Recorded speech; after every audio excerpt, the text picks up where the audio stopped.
Hello, everyone, and welcome to the Public Medications State Policy Briefing from the Democracy Policy Network. I am Pete Davis, the director of the Democracy Policy Network. We are an interstate policy network that works to empower people to raise up promising ideas for deepening democracy. We mean deepening democracy in the broadest sense of the term, more power to more people in more ways. You can learn more about what we do at a URL that's easy to remember if you know our name, democracypolicy.network. That was me introducing myself. If you want to introduce yourself as a audience member here, please do so in the chat. We love to hear where everyone is calling in from. And it's always inspiring to hear all the various people that are interested in public medications. So please light up the chat with who you are, what office, what state you're calling in from. The reason that's exciting to hear is this is a very special event. This event is the first, to our knowledge, of its kind, with 35 states and 172 leaders and staffers RSVPing. This is the first time ever there has been a major interstate meeting of state leaders interested in publicly owned pharmaceutical enterprises co-created by states to develop, manufacture, and distribute medicine in the public interest, a cause that gets more and more important every day. We are so glad to have you all here at this, I will call it a historic meeting and briefing, which is a bit of a commencement party for a transpartisan idea for breaking free of big pharma monopolies, addressing critical shortages, which are in the news today, and lowering prices that have been rumbling, an idea that has been rumbling in the states for the past few years, from California to Washington to Maine, but is still under discussed at the national level. And today we are going to change that by having legislators, advocates, and experts who have promoted this idea in the past years to share their ideas and insight and experience with you. The way we're going to do it is we are going to talk about the problem that public medications is trying to solve. Then we're going to give an overview of what do we mean by public medications. We're going to hear from legislators who have submitted bills on this topic in 3 different states from both parties. We're going to hear from some implementers of the bill to answer the question of, okay, works nicely in a bill, but how does it work in practice? And then we're going to end with a Q&A. Very important throughout. If you want to drop questions in the chat, those will become the questions we'll draw from in the Q&A. And I hope some of you can walk away from this event ready to be champions of public medication in your state. Before we begin, some things to know about these deepened briefings. One, we are keeping notes and recording this video. So if you want to go back over this later or show your colleagues or staffers or your legislator, if you are a staffer here, it will be live at the same link you registered at, democracypolicy.network/PM briefing. If you want to champion public medications in your state, we are here to help get you in touch with who can help you do that, many of whom are on the call today and are willing to help you out.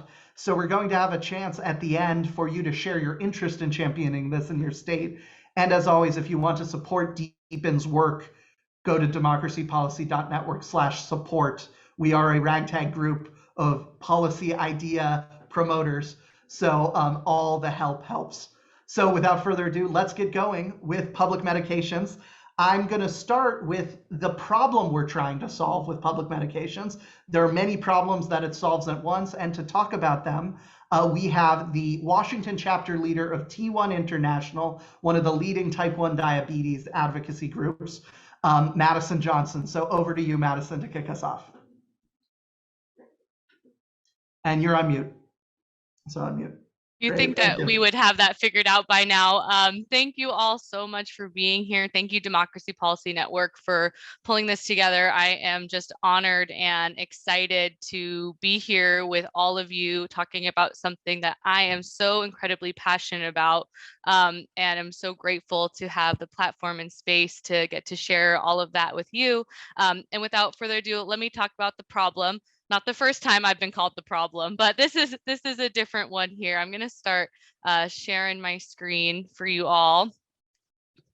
As Pete mentioned, my name is Maddie. I'm the Washington State Insulin for All chapter leader, and I've also been living with type 1 diabetes for the past 15 years. In the past couple years as an adult, I have been between jobs, between health insurances, and have struggled to afford the life-saving insulin that I need to live.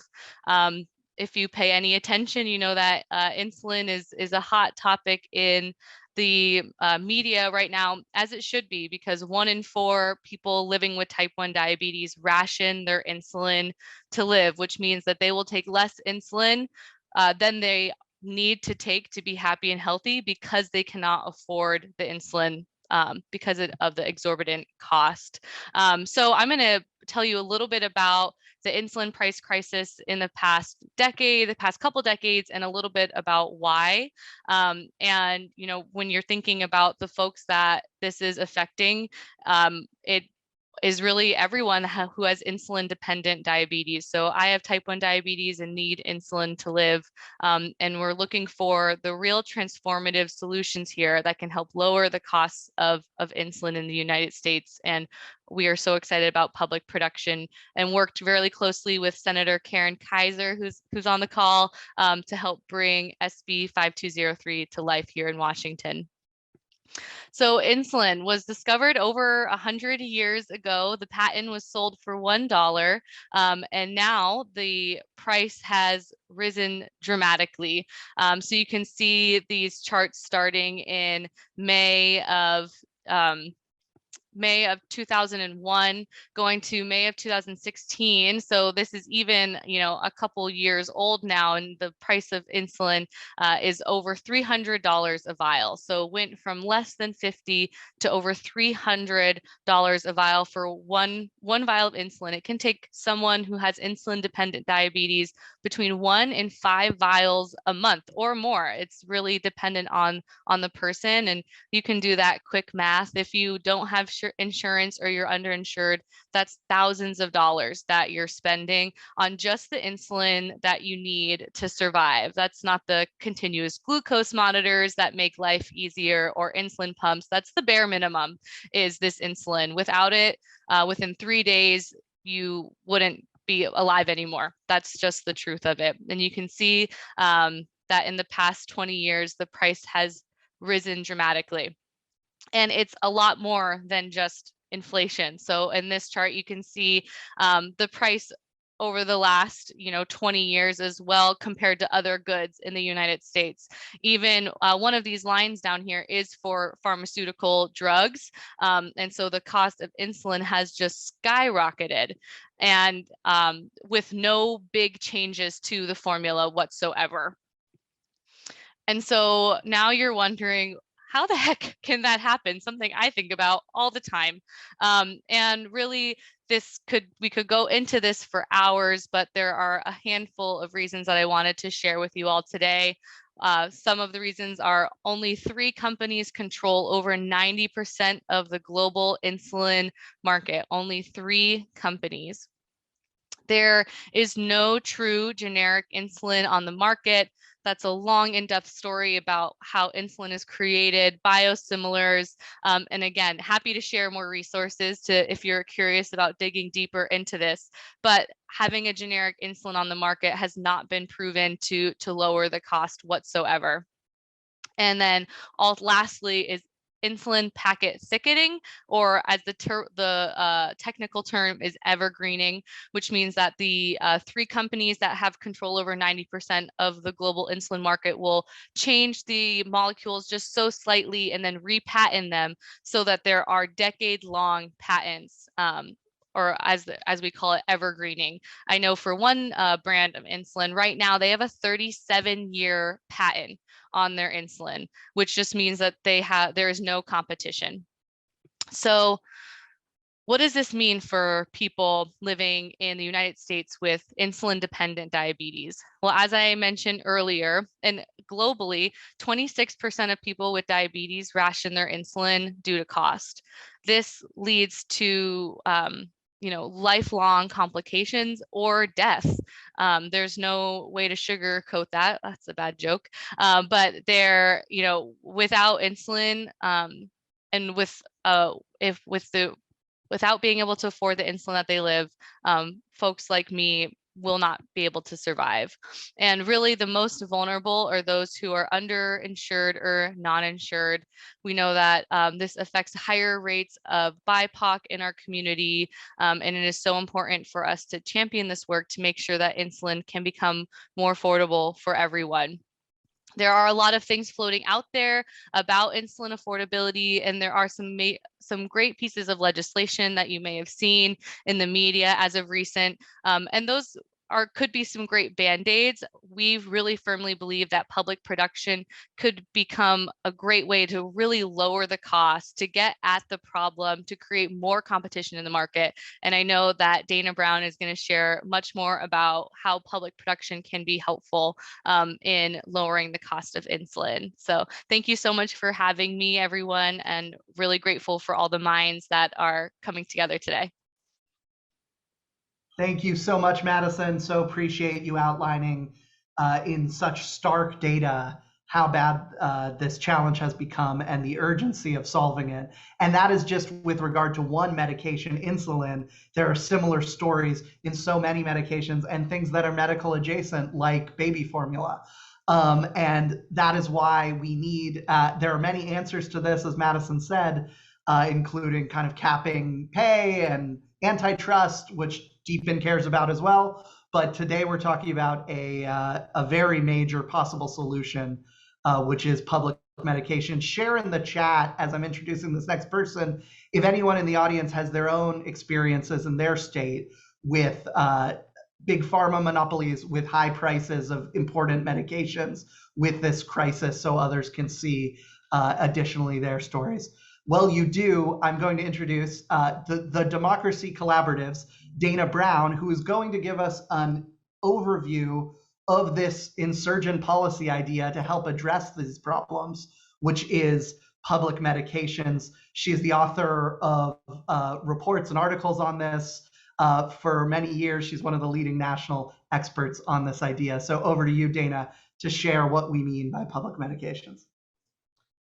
Thank you so much, Pete and Maddie and everyone. I'm truly honored to be here and really thrilled to see so many faces, some new to me and some old friends. So to build off Pete's introduction, I've been studying public sector pharmaceutical enterprises in a focused manner for the last 5 years, and have developed a model for what a full public option in pharmaceuticals for the United States might look like, all the way from R&D to manufacturing and distribution. And we believe that such a system would really improve outcomes for health, the economy, and for democracy. And it is overwhelmingly exciting to start to see that model being put into practice by people independently and in concert around the nation. I want to thank Maddie for starting us off by reminding us really why we're all here today. We're talking about matters of life and death. And it's always instructive to hear those stories and to share them, and to share the stories of why so many are needlessly suffering from lack of access to medicines in the richest country in the history of the world. And if you'll allow me, I want to zoom out even a little further to get us started. Maddie's story really makes clear one issue that we have with the current US pharmaceutical market, and that is sky-high prices. But that issue is intimately intertwined with several other issues, like a decline in clinically meaningful innovation, recurring shortages of essential medicines, and increasing regulatory capture. I just want to emphasize that those are natural outcomes of an industry that is so singularly organized around the goal of maximizing profit. To get different outcomes, we need a different design. And that is what is so exciting about the initiatives that we're going to hear about today to produce medicines, essential medicines like insulin, in the public sector. Public ownership in pharmaceuticals can be a vehicle for those designs that we need to rein in drug prices, to reduce regulatory capture, and to assure a safe and steady supply of essential medicines. Because public enterprises are not beholden to market imperatives like competition and concentration, they're free from the constraints of profit maximization and can define their bottom line otherwise. for instance, in terms of contributions to public health and the resilience of local economies. Moreover, they can put equitable access at the heart of their operations. A copay cap on insulin, for example, is not equitable. Not only does it leave out uninsured patients, but it allows some of the most profitable corporations in the world to continue to raise list prices, extracting more money from our communities and contributing to growing macroeconomic inequality in our country, an upstream determinant of health in and of itself. Public pharmaceutical production, on the other hand, can be equitable. Publicly produced essential medicines can be distributed at or even below cost, even for free, because public production has these positive externalities for society. This already happens in places like Brazil, where public pharmaceutical labs supply the Popular Pharmacies program, which distributes over 100 medications to low-income patients for free or at deeply reduced prices. This is also why things like public education and transportation are generally free or highly subsidized, even in the United States, because we recognize the huge benefits they provide to society and economy as a whole. The positive externalities of having a population with regular, affordable access to essential medicines like insulin are huge in terms of savings to the health system, right, by avoiding disease complications, but also in terms of people being able to actively participate in society, to stay in the workforce longer, to engage in studies, to be a part of their communities, all of which contributes to the overall economy. Public pharmaceuticals exist around the world, from Sweden to India, the UK, Thailand. They engage in R&D, manufacturing, and distribution. The state of Massachusetts produces some vaccines in the public sector, and other states like Michigan used to. Together, these public pharmaceutical institutions have been used time and again to combat high prices, medicine shortages, corporate influence over politics, and as a way to invest back in society. That is why we're so excited to see these efforts from states like California, Washington, and Maine, and why I hope not only that other states will follow suit, but that they'll do so in a way that is complementary and mutually beneficial to these efforts. Creating public-public partnerships to source materials together or to distribute publicly produced medicines across the country. This would be the beginning of a truly systemic approach to high drug prices and unequal access to medicines in the United States. It's a way to shift the balance of power from big pharma back to the public sector where it belongs on an issue so critical as this. I'll leave it at that for the moment, though there's lots more I could say, and I hope that we can share more in the question and answer.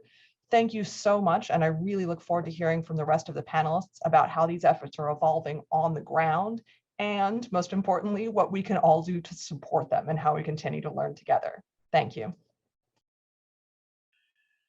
Thank you so much, Dana. And this is just a taste of what Dana has researched and put together and thought through in her great essay, Medicine for All, the Case for a Public Option in the Pharmaceutical Industry, and further writings on the topic. We are going to have a Q&A at the end to get into the details of this, so start dropping questions in the chat. We'll start gathering them for the Q&A. So that was a sense of the problem and a vision of a possible solution. Let's now go into states where bills have been submitted and passed to begin being implemented to start moving towards public medications. We'll begin in California with Senator Richard Pan, who put forth SB 852. Senator Pan, could you tell us a little bit about the story of how you found out about this, putting together this bill, advocating for it, and getting it passed? Thanks for being here, Senator Pan. Thank you so very much, and it's great being here with all of you. I'm Dr. Richard Pan. I'm a physician and also the California State Senator representing Sacramento, and I chair our Committee on Health in the California State Senate. And actually, this issue about basically the public producing medications is something that the Senate Committee on Health had been exploring for a while and examining it from a policy perspective. And we were quite thrilled in 2020 when Governor Newsom also proposed the same in his state budget in 2020. And certainly we worked together with the administration. And of course, I've submitted SB 852, which basically authorized the state of California to manufacture generic medications, and including insulin. We specifically called out insulin and others. I would make note, as was previously mentioned, this is not a new idea, right? In fact, California was already manufacturing through our Department of Public Health immunoglobulin for botulism. So that's something we were already doing. Mentioned Massachusetts, where I actually did my training as a physician. I was familiar with the fact that Massachusetts was manufacturing vaccines and some other items as well, and of course, other countries around the world. But yet we also noted that there were drugs like insulin and others where there are essentially market failures, right? And so, and that public manufacturing would be a way to address some of those market failures, not only in the drugs that we actually manufacture, but also in sending market signals in the generic drug market, indicating that, if a hedge fund manager tried to sweep up a sole manufacturer, that there might be another player that would walk in there and take away that monopoly, right? Sending those kind of signals was going to be important. Also, in addition to the pricing, of course, which is an important reason, it is about stability of supply. As a physician, I was aware that there have been shortages of various vital medications where essentially there was either a lack of manufacturer, the manufacturer, for example, had some regulatory issue or some manufacturing problem, but yet was the sole or one of the few manufacturers. In fact, we're seeing this right now with infant formula as call it an adjacent thing, but we saw that with drugs like methotrexate, which is a vital medication for treatment of childhood leukemia, right? And for people who have rheumatoid issues.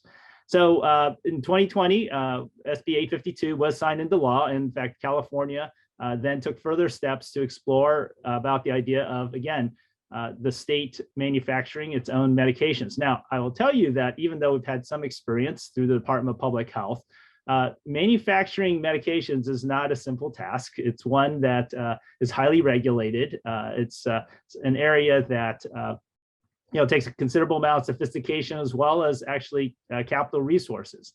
And so part of this, what California did is said, okay, well, we have authorization, we have this bill now law, right? The governor is interested, and so, but we should be looking for partners to do this, right? People who have some experience in doing this, so we can get this off the ground. And so, in fact, and particularly focusing on insulin is sort of our first target. And so that process has been going on. And in fact, this year, so talk about 852, actually this year, I'm authoring another bill, as well, to further move things along. And in fact, that is SB 838 this year. And again, in partnership with the administration, which is actually proposed in the state budget allocation, that the California invest $50 million into partnering with a manufacturer to produce generic insulin, and another $50 million to actually establish a manufacturing facility here in the state of California. And that we would be exploring, in addition to insulin, for other drugs. And we are also put in place a policy process to identify which medications makes the most sense for the state to get into, right?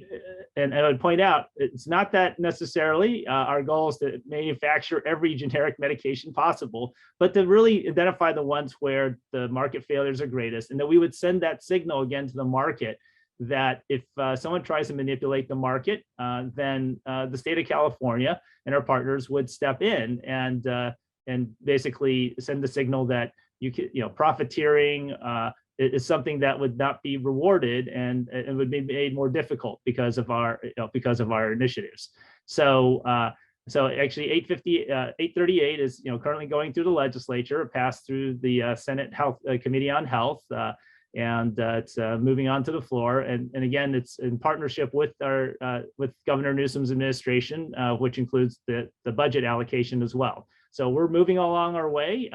That budget allocation and this bill would then authorize the state to then actually enter into a partnership, because if you're going to enter into a partnership, you need to bring in some resources. And I also point out what's important is, because our ultimate goal is that the state actually be involved in the manufacturing, is that we would be a partner. We're not just simply contracting with the manufacturer to manufacture the drugs. We would be a partner in doing that, so that we would have a stake in the decision making about not only the medications, but also in the way it would actually be sold and marketed. then that is going to be extremely important to the state as well. So it's not merely like, oh, we're going to, here at manufacturer, just make insulin for us. We want to be sure that we have a say in how it's marketed, how it's priced, how it's distributed, et cetera. And so those are all going to be, of course, further issues to deal with in terms of the implementation. I believe you do have another person who's going to speak more to the details of that from California later on. But again, it's really exciting to be here with all of you and to share with you what we've been doing here in the state of California legislatively to make this happen. Thank you.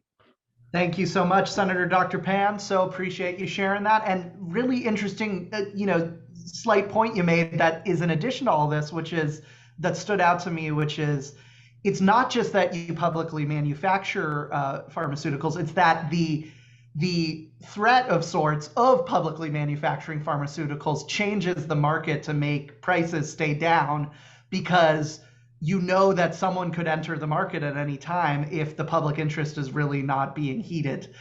So there's a kind of iceberg effect or a shadow effect that's cast on this, that actually even before you even enter the market in a specific area, it's changing the landscape to help consumers and the public at large. So that's so many benefits of public pharmaceuticals. Just to show, we were so excited about this issue because, if it was just one state, it might be, oh, the particularities of that state got it.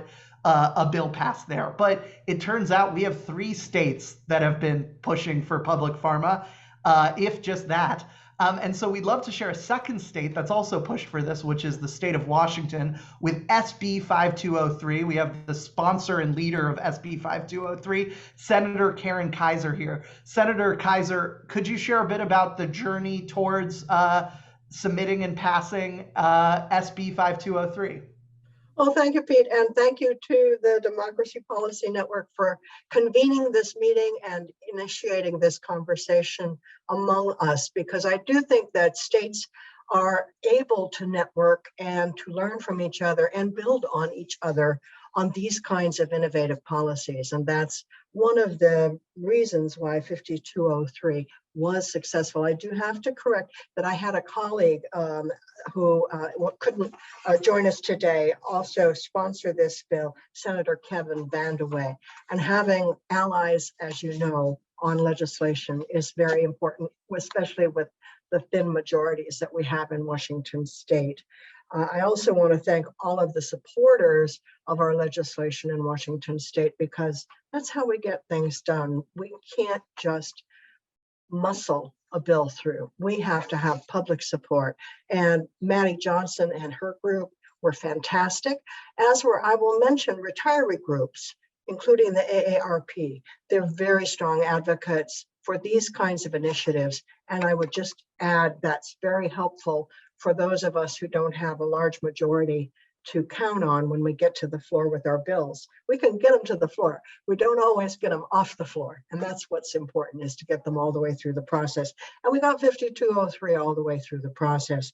Now, we built on what California did. So I do want to thank Senator Pan and California for really showing the way forward on this whole initiative. Once we saw what California was up to, we kind of did a Me Too. And we had been working for years, really over a decade, on various initiatives, all-payer claims database, drug transparency, out-of-pocket cap on insulin, those kinds of things, sort of stopgap measures, but they weren't cutting the costs, and they really weren't addressing the fundamentals of the market problem we have, which is basically antitrust situation that nobody's going to take on. So we have to do it by introducing the competition of the public market. And that's what 5203 does, building on Senate Bill 852. And I have to say, I'm thrilled to hear about your new bill this year, 838 in California, because that is the big next step. And I agree totally with you. We don't just want to contract with a manufacturer. We want to partner, be on the board, be setting policy, be setting issues for achievement for any public medication and manufacturing that we do undertake. I also want to say that our bill was a little broader than the California bill, just to give our healthcare authority a little more flexibility to pursue all kinds of different options to leverage costs. And so we can partner with manufacturers, we can partner with the state of California, or we can do a joint endeavor with the state of California or Massachusetts or Colorado or anybody else who's willing to step up and take this on to put forward really a competitive model that will bring down prices. So I just wanted to, again, thank everybody for bringing forward these ideas, looking into the possibilities. Public communication is key on this. Our poster child is insulin, but it's not the only drug that's being hijacked, if you would, by a real small cabal of manufacturers. And I will mention multiple sclerosis as another area where MS drugs are just extraordinarily expensive and for no good reason, in my opinion. But insulin is a great example for people to use because it's such a disease, such a broad disease, and so many people have family members with diabetes. So I am happy that T1 and Maddie and Kevin Wren, who's on the call as well, were able to step forward and be our poster child for the bill that we got through. And we're working on other bills as well, but I think the key here is networking with other states, collaborating with other states, building off each other's bank of knowledge and budgeting. And we're in a place now where we can step forward and take big steps, I think. So with that, I'll wrap up and move on to the next state. Thank you so much, Senator Keiser. And, you know, our whole model here at the Democracy Policy Network is to have states learn from other states. So I am so grateful for you mentioning the importance of that. And with an issue like this, where states could actually partner together, can purchase from each other, to form interstate projects and compacts, it's even more important. So thank you for calling that out and for all the work you do. It is not just two states that have pushed, where we've seen pushes for public medications, and we've seen a lot of variety of ways this has been pushed. There's actually a third state, and so we are so excited to have Senator Trey Stewart of Maine, who pushed SB 574 through the Maine legislature. Senator Stewart, we'd love to hear your story of how this issue came to your attention, what it was like putting the bill together, how you pushed for it, and what the prospects are for it in the coming years. Over to you, Senator Stewart. Sure. Thanks, Pete. And before I sort of share my remarks, I've got two 11-week-old puppies running around the house today. And so if you hear any strange sounds coming from the background, that's what that is, in full disclosure. So, Maine is, every state's different, right? Maine is obviously different than the West Coast states. We're a small state. We have about 1.3 million people. And we're obviously not very close to those other states that have been working on this issue. So it was brought to my attention. So I just graduated from law school about a week and a half ago. And one of my colleagues there was actually a physician who decided to go back to law school, and his son is a diabetic. And I'm also a Republican. He's a Republican. There's not many of us at law school, so we commiserate and whatnot every once in a while about, what's going on. But he brought this up to my attention to take a look at and really sort of consider, what's happening in Maine, and from his vantage point of, a parent of a diabetic, and also somebody who, worked in healthcare and is now looking at the law and where those things overlap. And so he, his name was Chris,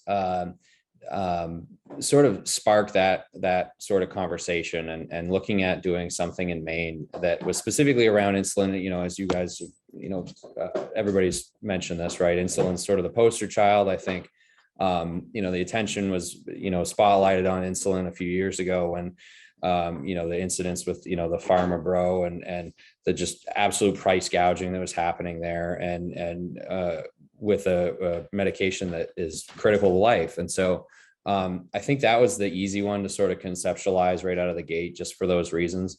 But what we did was pull together a number of different stakeholders to consider different options here, particularly for a small state like Maine. And I see some of those folks are on this call today, and credit goes to them. I'm really just, a legislator, law student, a person from Northern Maine that has an interest in this issue to better my constituents, but no real underlying knowledge of, how this all works and what the dynamics are. And so I credit, the success we had in Maine to the different stakeholders that we pulled together in sort of an informal commission. I was able to get a bill title in last year under the deadline there, and then carry it over to this year as we sort of worked in the interim on what the proposal would actually look like and how we could get, a small state like Maine into a position where we'll be able to actually do something meaningful on this issue, and not just price caps, although I think, that's one, option, but sort of, rethinking how we can provide this particular drug to Maine people at a lower cost. And we also have a pretty good research institution. They were just recognized as an R1 institution at the University of Maine. And so they do, of course, this is going on right now. They do a lot of research, biomedical research, one of those areas. And so we worked with them. We worked with some other folks on the private side that are doing certain advancements on different types, not just insulin, but other types of pharmaceuticals as well, to try to compete with the sort of incumbents, which is mostly the Big Pharma, and look at interstate compacts. And I saw somebody had a question in the chat about what do interstate compacts look like? I mean, that was sort of the critical thing for us, because we wouldn't have a big enough market share really in Maine to be able to stand up our own sort of, research institution and lab in just that market. So we'd really have to figure out a way to collaborate across states or across regions in order to sort of hit that critical mass to actually make it, profitable, not profitable, make the numbers work, right? If it was going to be something that we would sort of stand up with the state's blessing and have that support, so it's not a loss leader, but at the same time, see if there's a way that we could partner with somebody that's already doing this sort of work, or really lay all the options on the table rather than just sort of sticking it to one, or just saying, pulling that lever and just saying the state's going to do it all, or it's going to continue the way it is, and try to find some sort of balance in between those different options.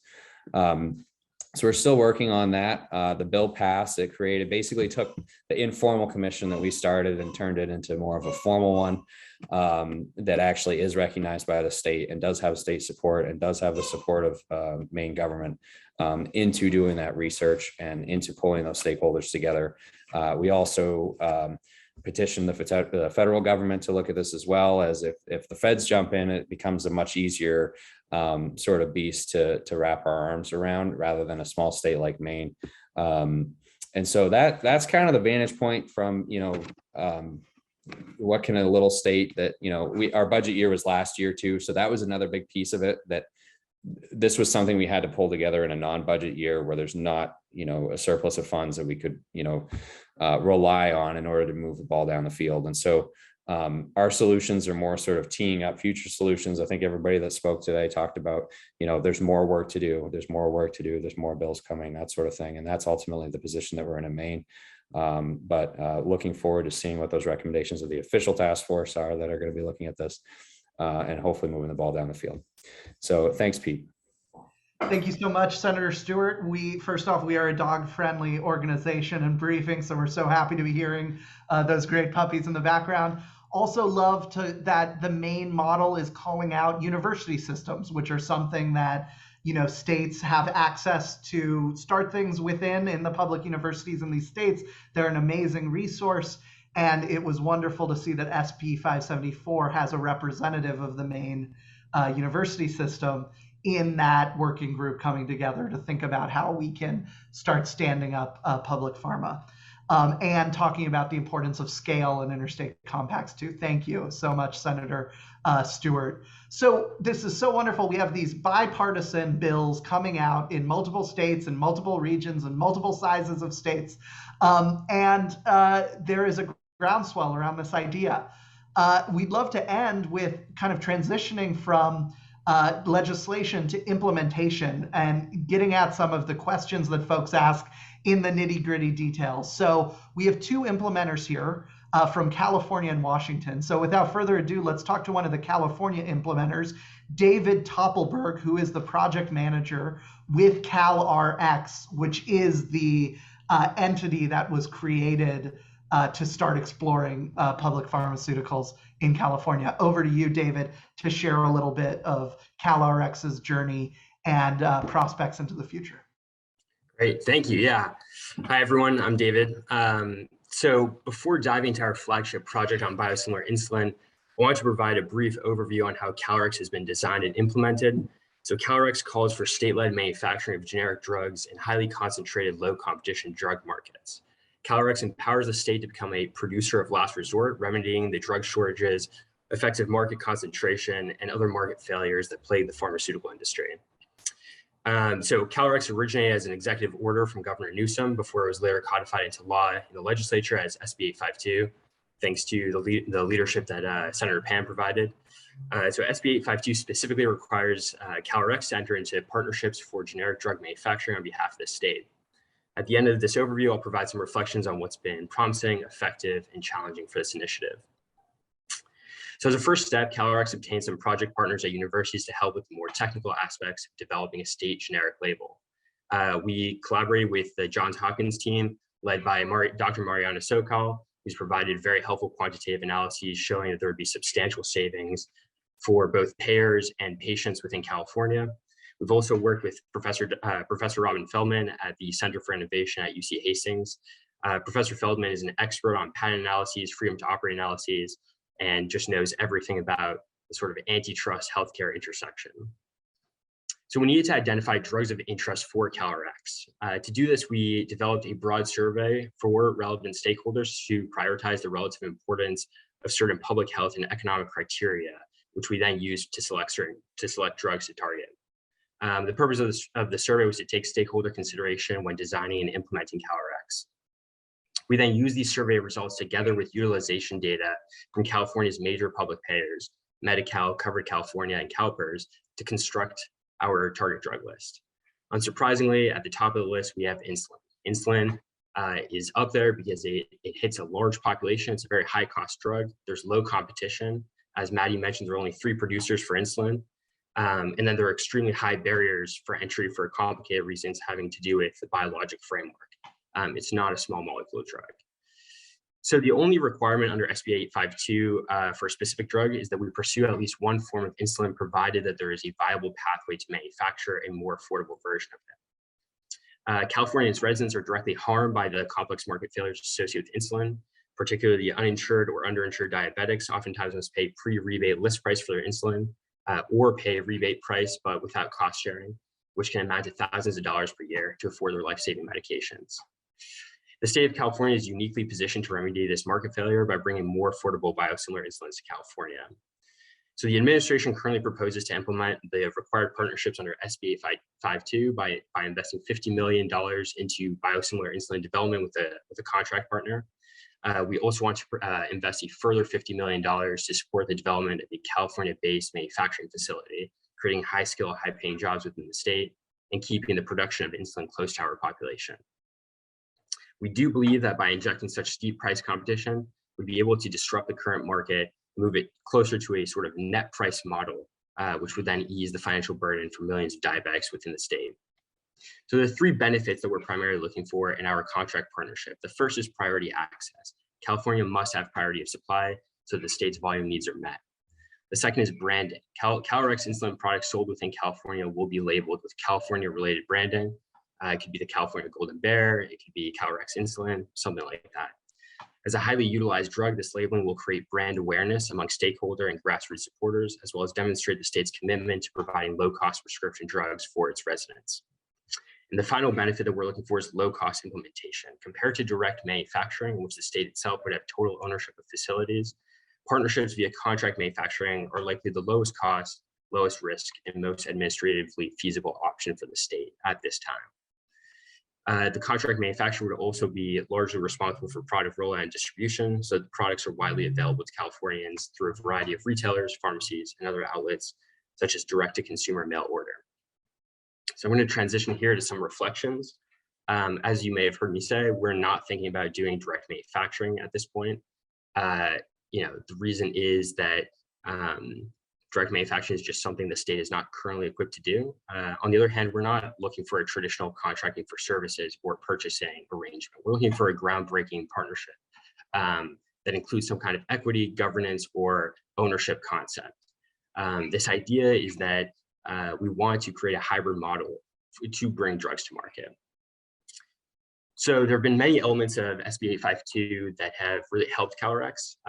One of the big things are that we've had strong, clear requirements that have guided the project's implementation. We've had interested, committed partners in the legislature and the administration. We've worked with credible expert project partners such as Johns Hopkins, C4I, and others. And stakeholders have helped provide really helpful input to guide the project. I also want to shout out to Dr. Pan again, who's been just fantastic and has really helped move this forward in the legislature. There are challenges to CalRx. The big one is that SB 852 requires that CalRx drugs are produced at a low, transparent price without rebates, other than the federally mandated rebates. This is where we think the market should go, but the current system is built upon rebates. So distribution is our big challenge. It's one thing to make a drug, but another to get into the hands of consumers. And then finally, I just also want to sort of mention that we have tried our best to anticipate the state's own limitations in executing bold visionary policy. So the state has not, entered this area. It's a tough transition, but we've really been moving forward. Anyways, I hope this has been informational, and thank you for having me. It's been great. Thank you so much, David, for leading the way on this real groundbreaking innovation in public medications. And hope you can stick around for Q&A for the questions on the nitty-gritty of this. Yes. Over to another implementer, our final speaker of today, Donna Sullivan, who is the Chief Pharmacy Officer of the Washington State Healthcare Authority. Over to you, Donna, on how you've worked to implement SB 5203 and other calls in Washington for the public manufacturing of medication. Thanks. Yeah, so I'm Donna. Like I said, the Chief Pharmacy Officer, worked really close with Senator Keiser and the other sponsors with their idea on this bill and what implementation might look like. We've spent really the last year looking at the different options. We've had numerous conversations with the state of California and their readiness to be able to manufacture insulin as the state themselves, and as David mentioned, they're not going into the direct manufacturing. So we're very interested in following California's lead in the contracting with the manufacturer on behalf of the state in order to manufacture insulin with us and have some sort of public manufacturer I don't know, organization, cooperative, whatever might be a possibility. We're also exploring something similar to what the state of Utah did, which was creating essentially a discount card or a pass-through net of rebate discounted price to residents in the state of Utah. I believe they did that through their public employees program, but we're considering doing some similar type of a procurement where we would negotiate a steep discount on one of the current existing insulin products and offer it to residents in Washington state and Oregon state, or really any state that was a member of the ArrayRx discount card program. Where we would just pass through the net cost to the uninsured or the underinsured residents that have high deductible plans that they still can't afford their insulin and they're not going to meet their deductible. So we're exploring opportunities in that particular area as well, and really trying to focus on, the constituents in Washington State and not necessarily just the public employees or the Medicaid program. As it's been very clear from our discussions with manufacturers about this, with this public manufacturer option, I don't think it would be an option for Medicaid because of the Medicaid federal rebating rules. There's a lot more regulation on top of what it just takes to bring a product to market to be able to participate in the Medicaid program. So we're not really seeing that's an option for a Medicaid program. Some of the challenges, I think, will be getting the medication distributed to the pharmacies, and whether or not a pharmacy would be required to keep, two different inventories based on which program they're purchasing for and which programs that they're able to dispense the publicly manufactured insulin to. So again, we're still doing kind of back in the researching phase.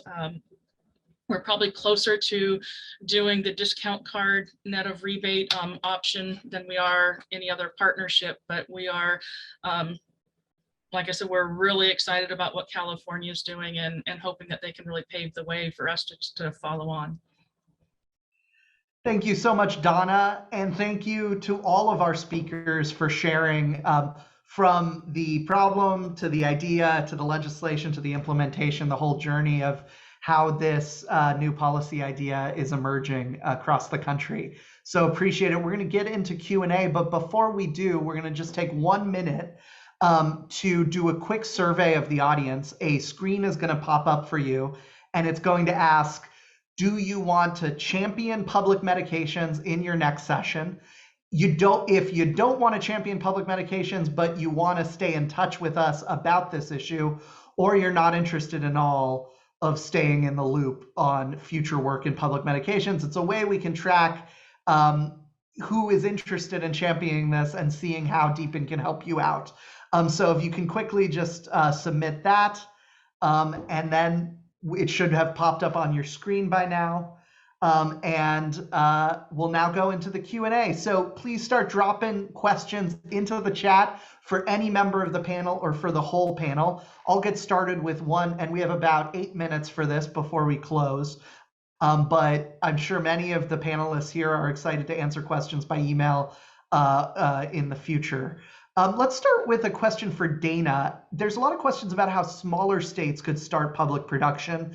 Could they partner with other states that have resources? Could they purchase from other states? So Dana, what has been thinking on that? I've seen you in the chat talking a bit about that. If you could share your thinking on different state sizes. Sure, thank you for the question. And it sounds like most of the lawmakers and implementers are ahead of us on this. They're already talking to one another. They're saying, what do you need? What does your state have? What does my state have? How can we work together? And I think that's absolutely the best first step, is to think about how we can make these policies and these approaches complementary. But just to say, there are certainly examples from around the world and even from here in the United States where there is small scale public production, as Senator Pam was pointing out.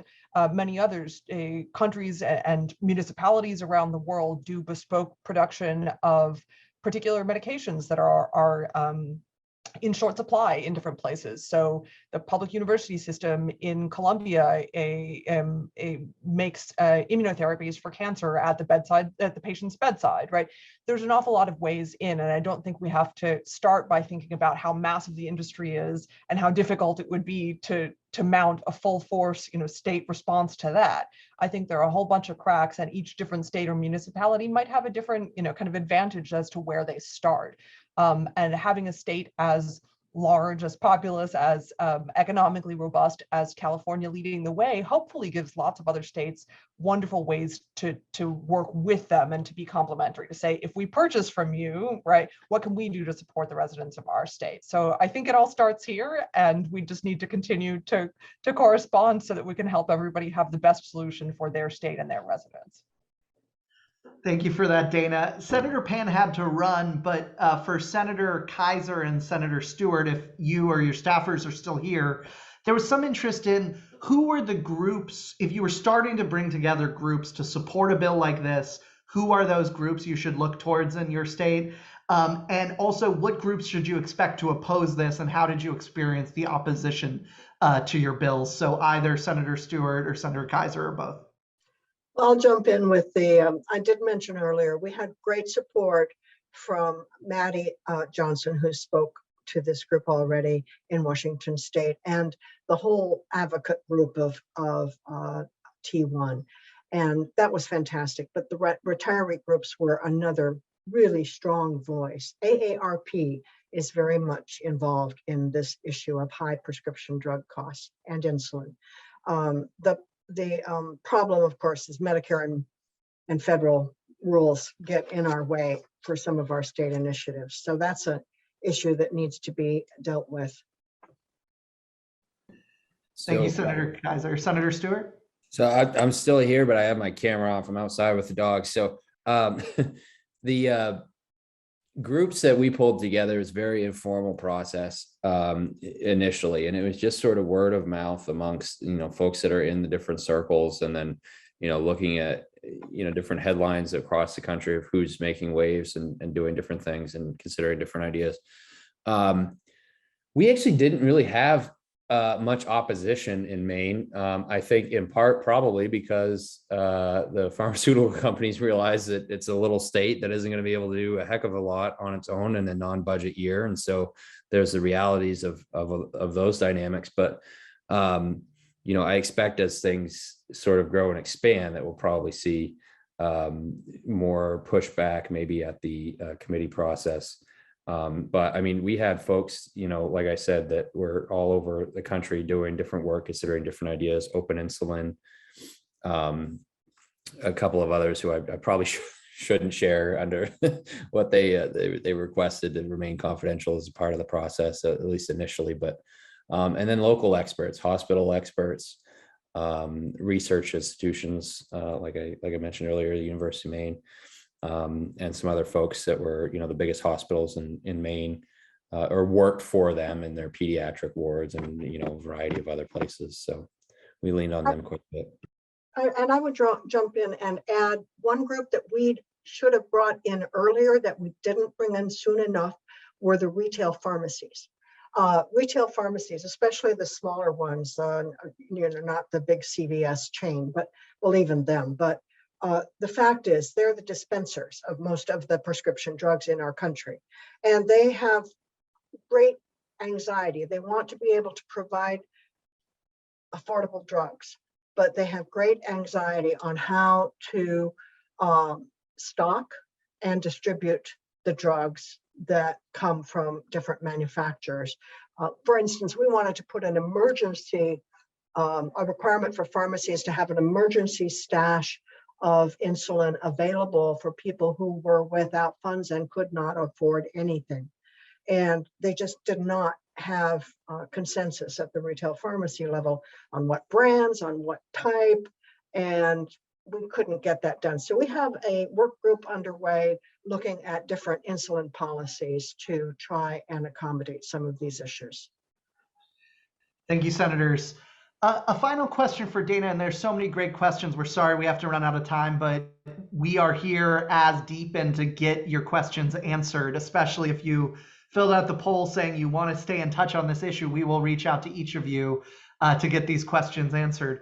But a final question for Dana. There was a question about how big this could go if you got a state or an interstate compact producing public medicine. Could they sell to folks outside of their state? My understanding is that, having spoken to a number of lawyers about this, that our understanding is that yes, publicly produced medications from one state could be sold in other states, and we think that's really exciting. I mean, I think more conceptually, let's say the limits to this are really in our own imaginations. Again, we live in the richest country in the history of the world. We are fortunate to have our states as laboratories of democracy. They're really places where we're able to try out things that maybe aren't able to be moved at the federal level. It would take too much time. And I think we see incredible support for these processes. So I think it's really about creativity and solidarity and banding together to find the best and most workable solutions in the short term that can continue to scale over the years. So hopefully That's this is the beginning. That is what's so interesting about this. So many combinations, a lot of civic creativity available, coming together to group purchase, coming together to make, coming together to partner with another group through universities or through a private manufacturer, buying from each other. There's a lot of range of ways this could be done, and it will be determined by those of you here and elsewhere that have decided to champion this. So I'll end with 1 minute left saying we have 22 folks on this call who said they're interested in championing public medications next session, and another 23 saying they want to keep in the loop about this idea. So that is very promising. Thank you to our panel for for speaking with us today. So many members of our panel are here to be emailed or contacted with further questions, and we will help facilitate that through democracypolicy.network. Just reach out through us and we'll help facilitate those connections. And thank you to all of you from across the country who have decided to tune in and help raise up and learn about this exciting new idea to break up monopoly power, to lower prices, to fight shortages, and to help make sure public medications are manufactured and distributed in the public interest. Thank you all.